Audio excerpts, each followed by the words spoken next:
Hi guys, welcome back to our channel honours English. आज हम एक बहुत ही ज़्यादा फेमस राइटर विलियम शेक्सपियर को डिस्कस करने जा रहे हैं। फ्रेंड्स, जब भी हम कभी इंग्लिश लिटरेचर का नाम सुनते हैं तो सबसे पहले विलियम शेक्सपियर का नाम ही हमारे माइंड में आता है। वर्ल्ड लिटरेचर जो है इंग्लिश का, उसमें विलियम शेक्सपियर की पोजीशन यूनिक है। तो चलिए फ्रेंड्स, हम जल्दी से विलियम शेक्सपियर की लाइफ और उनके वर्क्स को कवर कर लेते हैं। तो चलिए फ्रेंड्स, इंग्लिश के सबसे महान राइटर विलियम शेक्सपियर के बारे में जान लेते हैं। यानी कि जिस टाइम पर विलियम शेक्सपियर थे उस टाइम पर एलिजाबेथन और जैकोबियन एज चल रही थी। और उस टाइम पर मूवमेंट क्या था? उस टाइम पर था इंग्लिश रेनेसा का मूवमेंट, जिसका अर्थ होता है पुनर्जागरण। यानी कि इंग्लिश लिटरेचर का पुनर्जागरण हो रहा था, उसमें कुछ डेवलपमेंट हो रहे थे। ठीक है।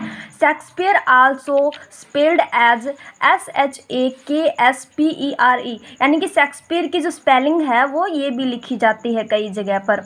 इसके बाद फ्रेंड्स बात आती है इनके फेमस नेम्स की। ठीक है, तो इनके कुछ फेमस नेम्स हैं जो आपसे पूछे जा सकती हैं। तो वो है फादर ऑफ इंग्लिश लिटरेचर, यानी कि विलियम शेक्सपियर को इंग्लिश लिटरेचर का पिता कहा जाता है। अगला नाम है इनका बार्ड ऑफ एवन। ठीक है, अगला नाम है इनका स्वान ऑफ एवन। इससे अगला नाम है इनका इंग्लैंड नेशनल पोइट, और इन्हें मतलब इंग्लैंड के नेशनल पोइट कहा जाता है। तो वो पूछ सकते हैं कि इंग्लैंड का नेशनल पोइट कौन है, मतलब इंग्लिश में पूछेंगे वो तो। ठीक है, तो आपको विलियम शेक्सपियर नाम बताना है। इससे अगला है उन्हें जो ये नाम बोला जाता है बार्ड ऑफ एवोन, तो इसके अलावा इन्हें सिंपली वर्ड में द बर्ड कहा जाता है, यानी कि कवि। बार्ड का मतलब होता है कवि। ठीक है। और अगली बात जो है, इन्होंने 2 कंपनियों में ओनरशिप की थी, तो उनका क्या क्या नाम है? पहले का नाम है लॉर्ड चैम्बरलियंस मैन। ठीक है, और दूसरी का नाम है किंग्समैन। लेकिन ये जो नाम है बाद में, पहले इस कंपनी का यही नाम था और बाद में किंग्समैन उस कंपनी का नाम पड़ गया। ठीक है। और इन्होंने जो कंपनी में काम किया था वो इन्होंने किया था 1585 से 1592 तक। ठीक है। और वो रिटायर हुए थे 49 ईयर्स की एज में। कब रिटायर हुए थे? 1613 में। इसके बाद आता है ऑक्यूपेशन, यानी कि इनके व्यवसाय जो थे वो क्या क्या थे। ये एक इंग्लिश प्ले राइट थे, एक एक्टर थे, एक इंग्लिश पोइट थे और एक इंग्लिश ड्रामेटिस्ट थे।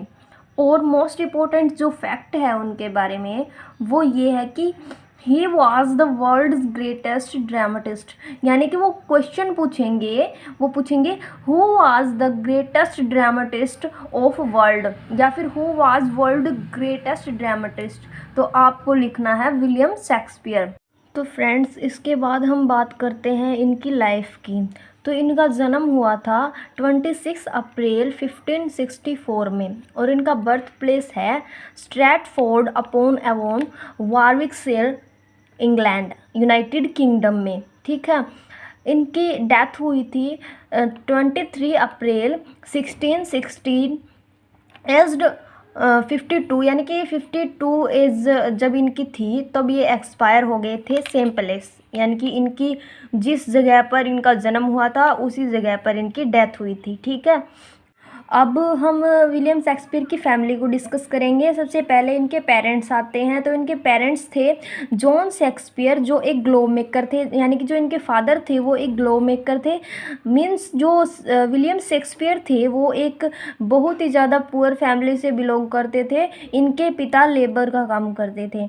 इनकी मदर जो थी वो थी मैरी आर्डेन, वो भी एक बहुत ही गरीब फैमिली से थी। विलियम शेक्सपियर की मैरिज 1582 में हुई थी। उनकी वाइफ का नाम था एने हैथवे। उस टाइम पर जब विलियम शेक्सपियर की मैरिज हुई थी वो केवल 18 ईयर्स ओल्ड थे, और उनकी जो वाइफ है वो उनसे 8 साल बड़ी थी, और 3 मंथ्स प्रेग्नेंट भी वो ऑलरेडी थी। यानी कि उनकी मैरिज के 6 मंथ आफ्टर ही उनको एक डॉटर हुई थी जिसका नाम है सुसाना हॉल।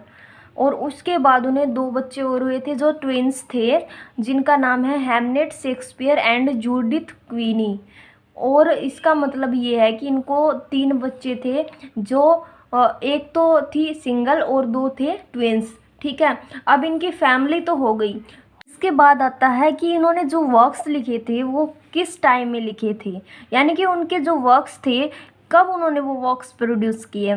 तो वो टाइम पीरियड था 1589 से 1613, ठीक है। इस टाइम पीरियड में उन्होंने जितने भी वर्क्स थे अपने वो लिखे थे, यानी कि उन्होंने अपने वर्क्स लिखने 3 साल पहले बंद कर दिए अपनी डेथ से। इसके बाद है लैंग्वेजेस, यानी कि उनको कौन कौन सी लैंग्वेज आती थी।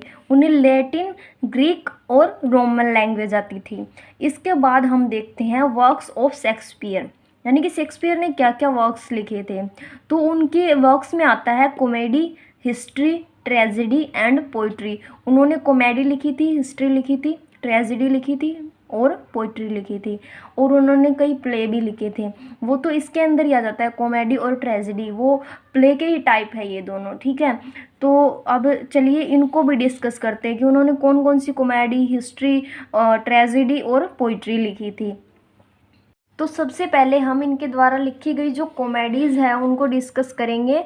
तो पहली है all is well that ends well.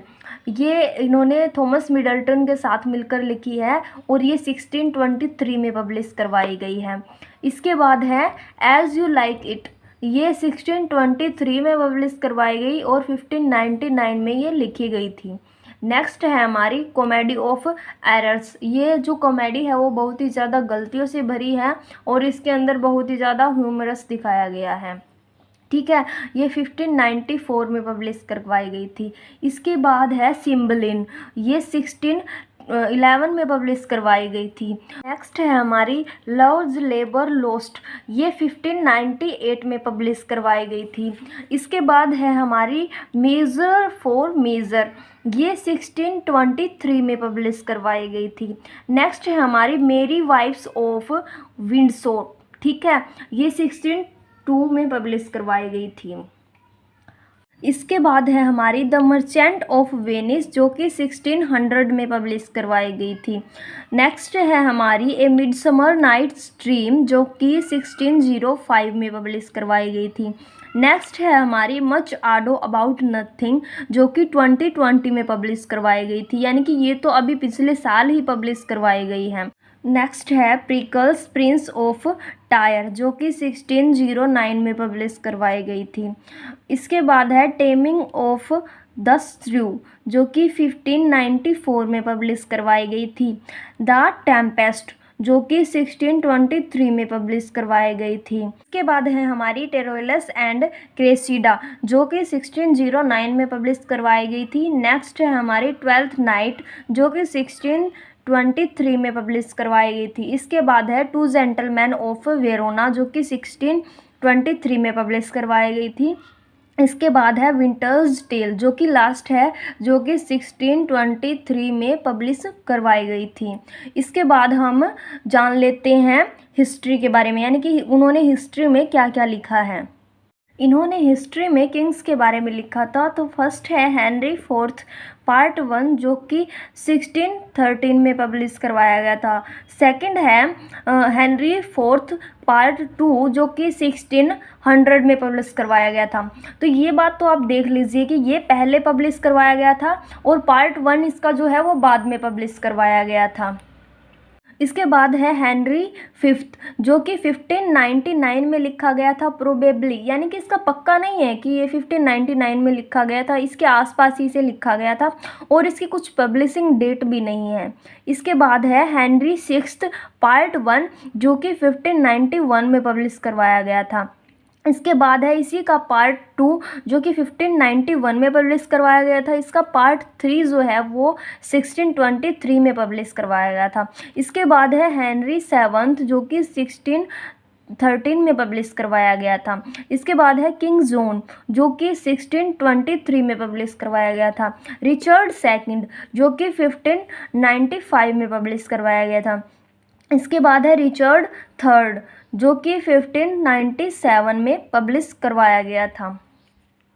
Friends, William Shakespeare के द्वारा लिखे गए जितने भी प्ले थे जिनका ट्रेजिक एंड था उन्हें ट्रेजिडी बोला जाता है। तो उनके द्वारा जितनी ट्रेजिडी लिखी गई थी उनको कंक्लूड कर लीजिए 1 2 3 4 5 6 7 8 9 और 10 यानी कि उनके द्वारा 10 ट्रेजेडीज लिखी गई थी। तो सबसे पहली जो ट्रेजेडी है वो है एंटोनी एंड क्लियोपेट्रा, जो कि 1607 में पब्लिश कराई गई थी। इसके बाद है कोरियोलिनस, जो कि 2018 में पब्लिश करवाई गई थी, यानी कि अभी 2-3 साल पहले ही। अच्छा, अगला है हमारा हैमलेट, जो कि 1603 में पब्लिश करवाया गया था।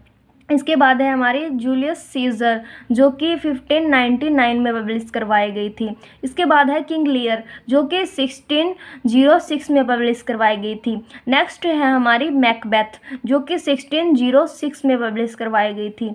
नेक्स्ट है हमारी ओथेलो। ओथेलो क्या है, 1603 में पब्लिश करवाई गई थी। इसके बाद है रोमियो एंड जूलियट, जो कि 1597 में पब्लिश करवाई गई थी।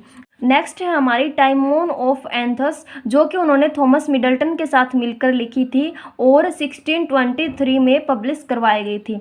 नेक्स्ट है हमारा टाइटस एंड्रोनिकस, जो कि 1594 में पब्लिश करवाई गई थी। इसके बाद हमारा रह जाता है पोइट्री सेशन। उन्होंने पोइट्री सेशन में सोनेट्स लिखे थे, यानी कि उनकी जो पोइट्री सीरीज़ थी वो द सोनेट्स के नाम से थी, जिसके अंदर उन्होंने 154 सोनेट्स ऐड किए थे, जो कि 1609 में पब्लिश करवाई गई थी। द सोनेट्स में उन्होंने अपनी बिलविड के बारे में, अपनी लव लाइफ के बारे में लिखा है। अगला है ए लवर्स कंप्लेंट, जो कि बहुत ही लॉन्ग नैरेटिव पोइम है। इसमें 329 लाइन है। तो इसके बाद नेक्स्ट है हमारा द रेप ऑफ ल्यूक्रिस, जो कि 1594 में पब्लिश करवाई गई थी। इसके अंदर 84 लाइन्स हैं। इसके बाद है हमारा वेनियस एंड एडोनिस, जो कि 1593 में पब्लिश करवाई गई थी। इसके अंदर 1188 लाइन्स है, ठीक है। इसके बाद है हमारा funeral elegy of William Shakespeare, जो कि 1612 में पब्लिश करवाई गई थी और इसके अंदर 575 लाइन्स हैं, ठीक है।